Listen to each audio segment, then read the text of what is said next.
सभी छात्रों को मेरा वंदे मातरम। कक्षा 9 हिंदी इकाई 11 एक यात्रा यह भी इकाई का आज हम अभ्यास करेंगे, जिनके लेखक का नाम है रामदरस मिश्र।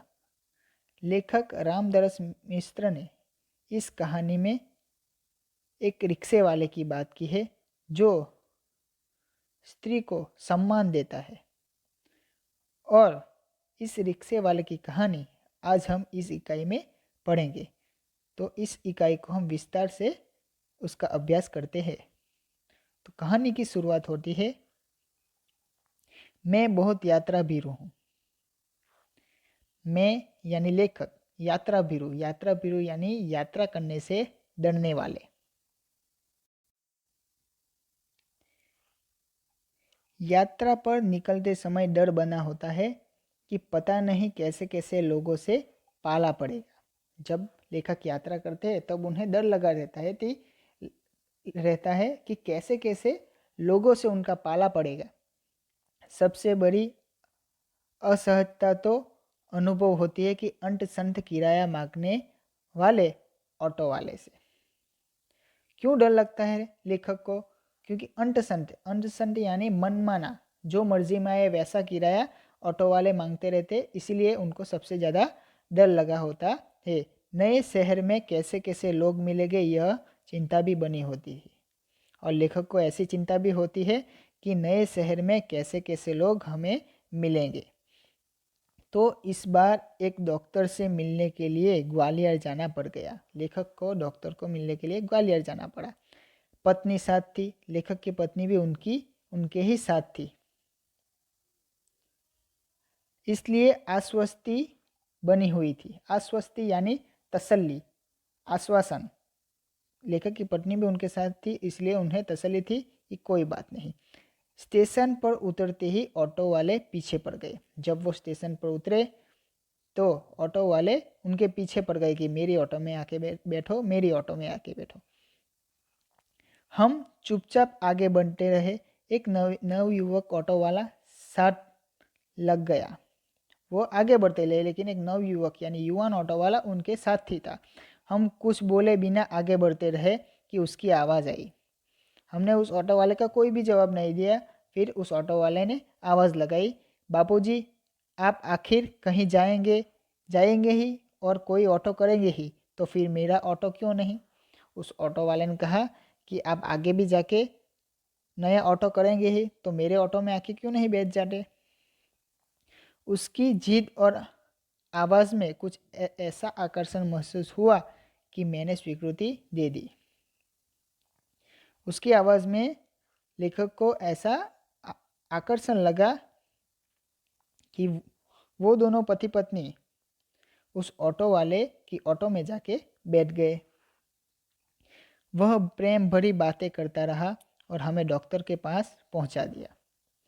वो प्रेम भरी बातें पूरे रास्ते करता रहा ऑटो वाला, और लेखक और उनकी पत्नी को डॉक्टर के पास पहुंचा दिया। उसके द्वारा बताए वांछित पैसे देकर डॉक्टर के घर की कॉल बेल बजाई। उसने जो किराया ऑटो वाले ने कहा वो किराया देकर, पैसा देकर वो डॉक्टर के घर पे जाकर कॉल बेल यानी घंटी बजाई। ज्ञात हुआ यानी जान पड़ा कि डॉक्टर ने क्लिनिक की जगह बदल दी है। जो डॉक्टर यहाँ पे, जिस डॉक्टर का क्लिनिक यहाँ पहले था, अस्पताल यहाँ था, उसने क्लिनिक की जगह बदल दी है। ऑटो वाला बिना हमारे कहे हमारा इंतज़ार करता रहा। वो ऑटो वाला ने जब डॉक्टर और के घर के बाहर लेखक और उनकी पत्नी को उतारा था, उसके बाद लेखक ने उसे कुछ भी नहीं कहा था कि तुम हमारा इंतज़ार करना। फिर भी ऑटो वाले ने लेखक और उनकी पत्नी का बाहर इंतज़ार किया। हमें नई जगह पर पहुंचा दिया और नई जगह पे जहाँ पे डॉक्टर का क्लिनिक था वहाँ पे फिर से पहुँचा दिया। मैंने पूछा कितने पैसे दे दूँ? तब लेखक ने उसे पूछा कि कितने पैसे दूँ? बाबूजी जो इच्छा हो दे दीजिए। तब ऑटो वाले ने कहा आपकी जो इच्छा हो वो मुझे पैसे दे दिए। वैसे डॉक्टर के घर से यहाँ तक का किराया तो अतिरिक्त हो गया ना। डॉक्टर के घर से यहाँ तक का किराया तो ज़्यादा ही हो गया ना, ऐसा कहा। उसने पूछा, यहाँ से कहाँ जाएंगे? तब ऑटो वाले ने पूछा कि यहाँ से कहाँ जाएंगे? मैंने होटल का नाम बता दिया और कहा, भाई तुम जाओ, यहाँ देर लग सकती है। जब डॉक्टर के क्लिनिक के बाहर से, जो डॉक्टर ने अपने क्लिनिक यानी अस्पताल बदल दिया था, वहाँ पे दूसरे नए पते पर पहुँचे। वहाँ पे वो रिक्शा वाले ने, ऑटो वाले ने फिर से कहा कि बाबूजी मैं यहाँ पे रुकता हूँ। तब लेखक ने कहा कि यहाँ हमें समय लगेगा, इसलिए तुम चले जाओ। लेखक ने अपने होटल का नाम भी बता दिया, लेकिन तब भी लेखक ने कहा कि हमें यहाँ देर हो सकती है, तुम चले जाओ, हमें देर लगेगी। वह कुछ बोला नहीं। तब ऑटो वाला कुछ बोला नहीं। हम डॉक्टर के पास चले गए। घंटा भर बाद निकले तो देखा वह वहीं खड़ा था। यानी 1 घंटे बाद लेखक और उनकी पत्नी डॉक्टर के क्लिनिक से बाहर आए, तब भी वो रिक्शा वाला, ऑटो वाला वहीं पे खड़ा था। अब हमें महसूस होने लगा कि यह ऑटो वाला कुछ और है, और उनको लगा, लेखक और उनकी पत्नी को, ये दूसरे ऑटो वाला जैसा नहीं है। वह हमारे भीतर घर करता गया। होटल पर छोड़कर उसने पूछा, फिर कब आऊँ? लेखक और उनकी पत्नी को वो जहाँ होटल, जिस होटल पे ठहरे थे, वहाँ छोड़कर ऑटो वाले ने कहा कि फिर कब आऊँ? यानी कल फिर से आऊँ आपके पास, आपको कहीं जाना हो तो। यानी आप शहर में घूमेंगे फिरेंगे ना? लेखक ने पूछा, यानी? तब ऑटो वाले ने कहा कि आप शहर में घूमेंगे फिरेंगे तो आपको जहाँ जाना होगा ले चलूँगा, और आपको जहाँ भी घूमने जाना होगा तो मैं ले जाऊँगा आपको। वैसे यहाँ कब तक है? वैसे आप यहाँ ग्वालियर में कब तक है? कल शताब्दी से लौटेंगे, यानी कल की गाड़ी शताब्दी जो है उससे हम घर की ओर निकलेंगे, घर की ओर रवाना होंगे। तो आपको घुमाने के लिए कब आ जाऊं? तब आपको ग्वालियर में घुमाने के लिए मैं कब आ जाऊं? ऐसा ऑटो वाले ने कहा। भाई आज तो थके हैं, आराम करेंगे, कल घूमेंगे। आज तो हम थक गए हैं, हम आराम करेंगे और बाद में कल घूमने जाएंगे। ठीक है बाबूजी, यह रहा मेरा मोबाइल नंबर, मुझे फ़ोन करके बुला लीजिएगा। और ऑटो वाले ने अपना मोबाइल नंबर लेखक को दिया और कहा कि आप जब भी घूमने जाना चाहोगे तब मुझे यह मेरा मोबाइल नंबर है, इस पर मुझे फ़ोन करना, मैं आपको ले जाऊंगा। अरे तुमने अपना नाम तो बताया ही नहीं। तब लेखक ने पूछा रिक्शा वाले को कि तुमने तो अपना नाम भी बताया नहीं मुझे। तब रिक्शा वाले ने कहा, मेरा नाम मोहन है। मोहन अच्छा नाम है। दूसरे दिन घूमने का कार्य शुरू हो गया। वह बहुत प्रेम से एक के बाद एक स्थान दिखाता गया। दूसरे दिन लेखक और उनकी पत्नी घूमने के लिए ग्वालियर में गए, तो रिक्शा वाला मोहन उसे प्रेम पूर्वक एक पर एक स्थान दिखाता गया। बाबूजी और पत्नी, लेखक और उनकी पत्नी को अम्मा का नाम से संबोधित करता रहा। लेखक की पत्नी को वो अम्मा के बुलाने लगा। घुमाकर होटल पर लौटे तो चाय पीने के लिए उसे भी कमरे में बुला लिया। जब घूम फिर के फिर से होटल में आए लेखक और उनकी पत्नी, तो उन्होंने ऑटो वाले मोहन को भी अपने साथ चाय पीने के लिए अपने कमरे में ले गए। वह बहुत संकोच के साथ आया। संकोच यानी हिचकिचाहट, झिझक के साथ आया। चाय पान के साथ हमारी पारिवारिक वार्ता शुरू हो गई। चाय पीते पीते हमने पारिवारिक वार्ता यानी बातचीत शुरू कर दी। पत्नी ने पूछा, बेटे तुम ग्वालियर के हो? लेखक की पत्नी ने मोहन से पूछा कि तुम ग्वालियर के ही हो? नहीं अम्मा, मैं मूलतः आगरा का हूँ। मोहन जो था वो आगरा का रहने वाला था, लेकिन ग्वालियर आ गया था, यहाँ आना पड़ा। हमें लगा कि वह यह कहते कहते कुछ भर आया है। यानी मोहन को जब लेखक की पत्नी ने पूछा कि तुम कहाँ के रहने वाले हो? ग्वालियर के ही हो? तो उसने बोला कि मैं आगरा का रहने वाला हूँ और मुझे यहाँ आना पड़ा।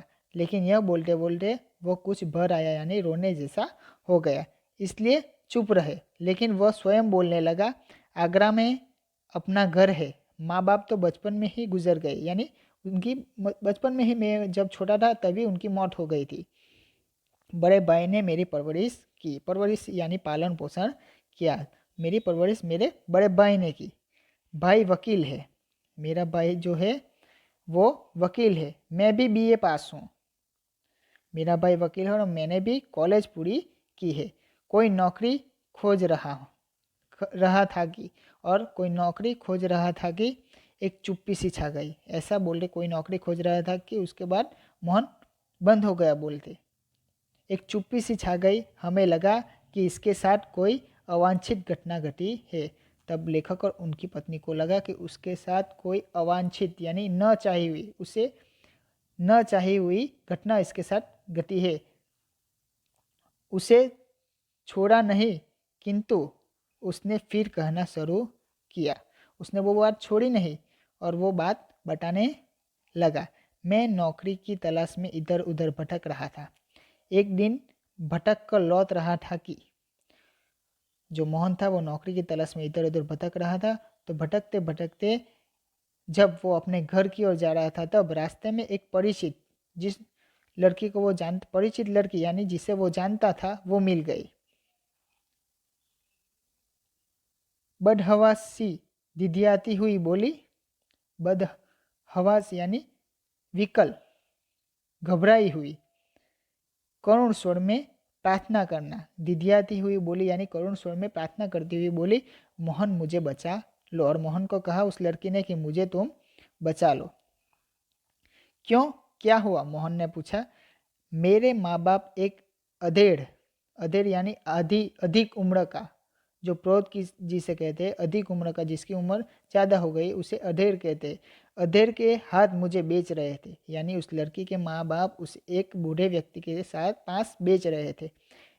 मैं कुएं में गिरकर जान दे दूंगी, किंतु उस खुसट अधेड़ के साथ नहीं जाऊंगी। खुसट यानी अप्रिय। उस लड़की ने कहा, मैं मर जाऊंगी लेकिन उस बूढ़े व्यक्ति के साथ नहीं जाऊंगी। मैं बहुत असमंजस में पड़ गया, दुविधा में पड़ गया। क्या करो, कर भी क्या सकता हूँ? मुझे लगा कि स्टेशन चलना चाहिए। मोहन को लगा कि उस लड़की को स्टेशन यानी पुलिस स्टेशन ले जाना चाहिए। वहाँ उसे ले गया और थानेदार से हकीकत बयान की।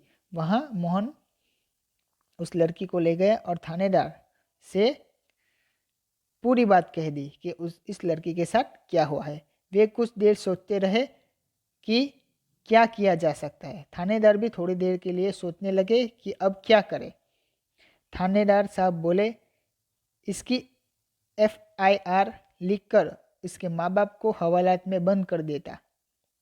इसकी FIR यानी FIR यानी उसके माँ बाप के खिलाफ FIR लिखूं और उनके माँ बाप को हवालात यानी जेल में बंद कर दूं। लेकिन फिलहाल चिंता इस लड़की की है।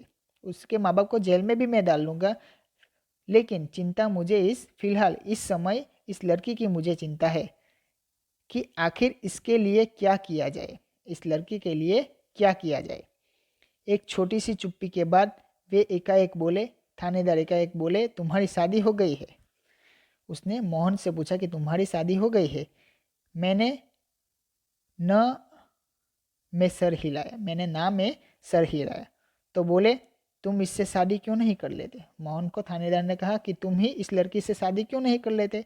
मैं तो इस आकस्मिक प्रस्ताव से चकरा गया। आकस्मिक अचानक आए हुए प्रस्ताव से चकरा गया, किंतु कुछ पल के बाद लगा कि इसमें बुराई ही क्या, इस लड़की में बुराई ही क्या है। इसके साथ शादी करूँगा तो उसमें बुरा ही क्या है।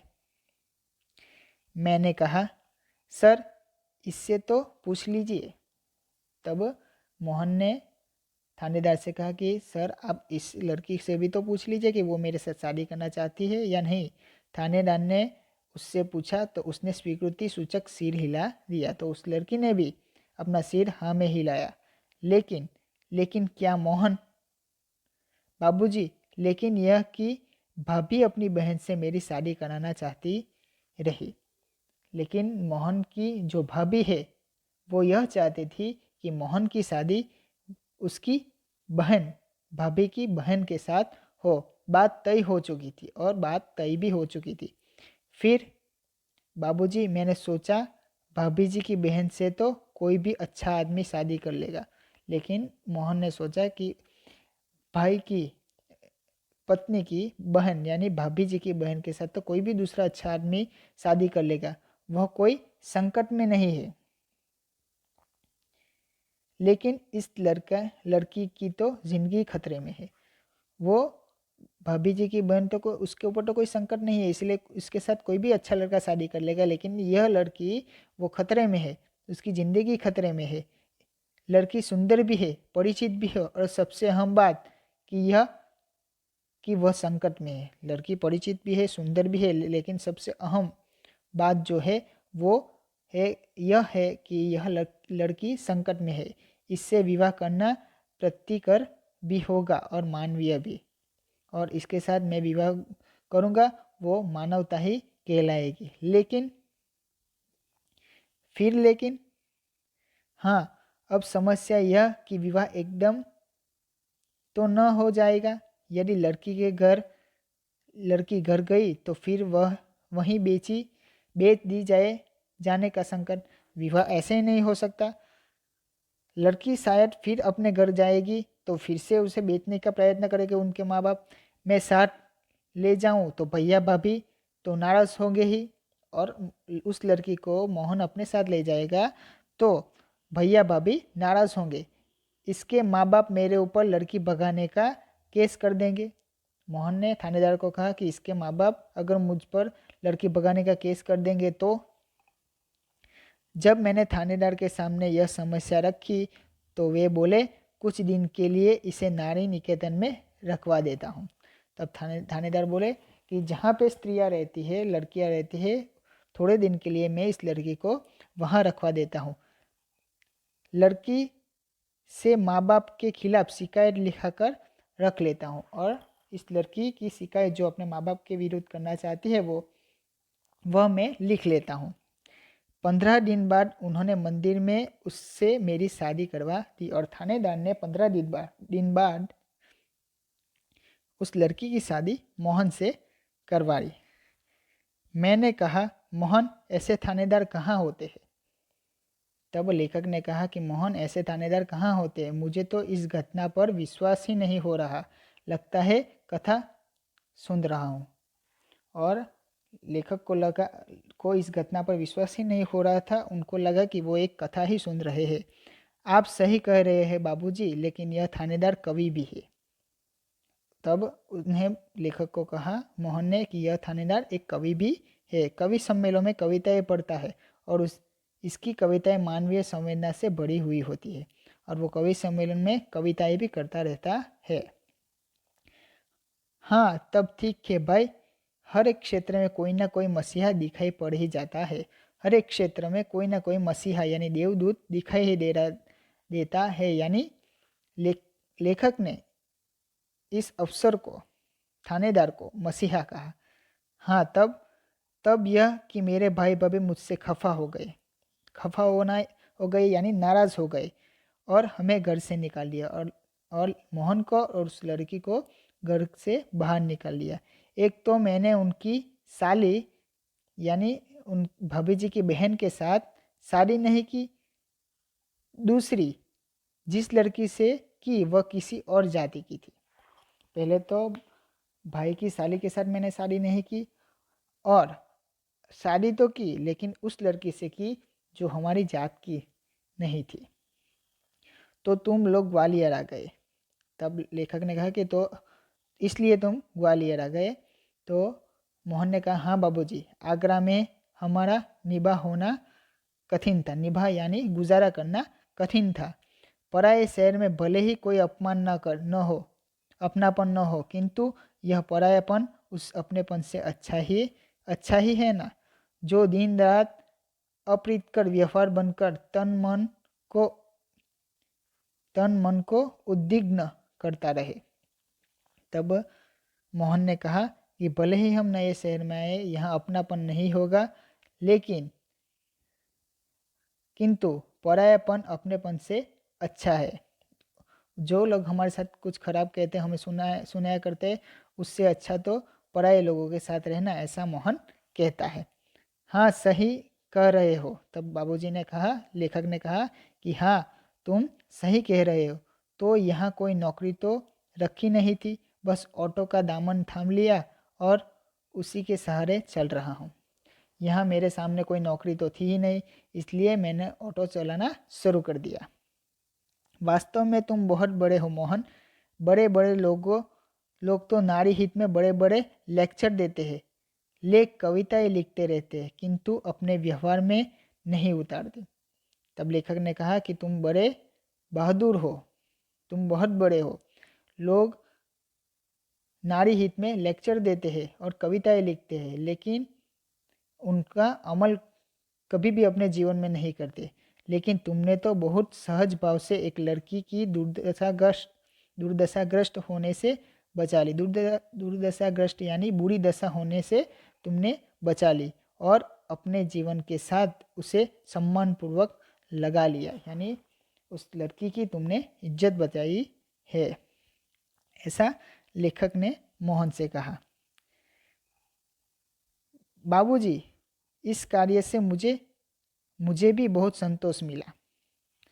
मैंने तो एक बार उसका उद्धार किया, किंतु वह तो प्रायः मुझे संकटों से उबारती रही है। तब मोहन ने कहा कि बाबूजी, इस कार्य से मुझे भी संतोष मिला है। मैंने तो एक बार ही उसका उद्धार किया है, लेकिन वह प्रायः यानी हर रोज वह प्रायः मुझे संकटों से यानी अलग अलग संकटों से उबारती रहती, बचाती रहती है। मोहन की यह कहानी हम पर छा गई और वह हमारे मन में कितना बड़ा हो गया। मोहन की जो कथा थी वो उन्हें बहुत पसंद आई लेखक को। गाड़ी का समय हो रहा था, मोहन हमें लेकर स्टेशन आ गया। वो लोग फिर से अपने लेखक और उनकी पत्नी फिर से अपने घर जाने के लिए निकल गए और मोहन उनको रेलवे स्टेशन पे ले आया। उसमें 500 रुपये का नोट देने लगा और लेखक उसे 500 रुपये का नोट देने लगे। वह बोला, रहने दीजिए बाबूजी। तो मोहन ने कहा, आप रहने दो। अरे, यह तुम्हारा पारिश्रमिक है। पारिश्रमिक यानी मेहनताना, मेहनत की कमाई है। कोई दान थोड़े ही दे रहा हूँ। लेखक ने कहा, मैं तुम्हें दान थोड़ी दे रहा हूँ, यह तो तुम्हारी मेहनत की कमाई है, इसलिए 500 रुपये ले लो। तब मोहन ने कहा, बाबूजी, मैंने माँ बाप का प्यार नहीं पाया। कल से ही लग रहा है कि मुझे माँ बाप मिल गए। तब ऑटो वाले ने कहा, मोहन ने कहा कि मैंने कभी अपने माँ बाप का प्यार नहीं पाया, लेकिन जब से आपके साथ हूँ तब मुझे ऐसा लगता है कि मुझे मेरे माँ बाप मिल गए हैं। इस सुख के आगे पैसे का तो कुछ भी मोल नहीं है और आपके प्रेम के आगे पैसे का तो कोई भी मोल नहीं है। पैसे तो और लोगों से कमा ही लेता हूँ और मैं जो पैसे हैं वो तो दूसरे लोगों से कमा ही लूँगा। बेटे, लेकिन मेरी भी तो सोचो, मैं बेटे का शोषण कैसे कर सकता हूँ। तब लेखक ने कहा कि तुम मेरे बारे में भी तो सोचो, मैं अपने बेटे का शोषण कैसे कर सकता हूँ। लेकिन यह तो बहुत है, इतना लूँगा तो आपका शोषण हो जाएगा। तो मोहन ने कहा कि यह बहुत ज़्यादा है, अगर मैं बहुत ज़्यादा पैसा लूँगा तो वो आपका शोषण हो जाएगा। यह कहकर वह 500 का नोट लेकर 300 वापस करने लगा और मोहन 300 रुपये वापस देने लगा। बोला, मुझे इतना पराया न कीजिए बाबूजी। हाँ, जब भी ग्वालियर आएगा मुझे बुला लीजिएगा। और लेखक को उसने कहा, मोहन ने, कि आप जब भी ग्वालियर दूसरी बार आओगे तो मुझे फ़ोन करके बुला लेना। मेरा फ़ोन नंबर तो आपके पास है ही, लेकिन मेरी एक शर्त है। तब लेखक ने कहा, मेरी एक शर्त है। वह क्या बाबूजी? मोहन ने कहा, ये 500 रुपये चुपचाप तुम्हें लेने ही पड़ेंगे। ये 500 रुपये है वो चुपचाप ले लोगे तो दूसरी बार मैं जब आऊँगा तब तुम्हें फ़ोन करूँगा।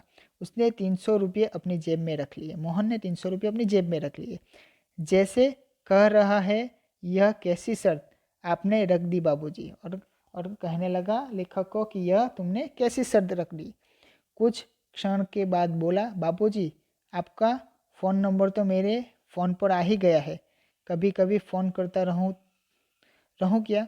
तब मोहन ने कहा कि बाबूजी आपका फ़ोन नंबर मेरे फ़ोन में आ गया है, तो कभी कभी मैं आपको फ़ोन करूं। तब लेखक ने कहा, हाँ हाँ भाई, शौक़ से तुम मुझे फ़ोन कर सकते हो, लेकिन आपका नाम तो मैंने पूछा ही नहीं।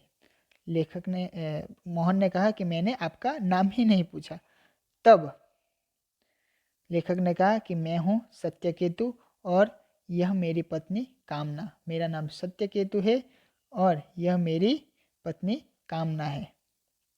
और जब हम स्टेशन के अंदर जाने लगे तब वह आंखों में न जाने कितना अपनापन लिए हमें निहारता रहा। और जब लेखक और उनकी पत्नी स्टेशन के अंदर जाने लगे तब वो ऑटो वाला मोहन उन्हें निहारता ही रह गया।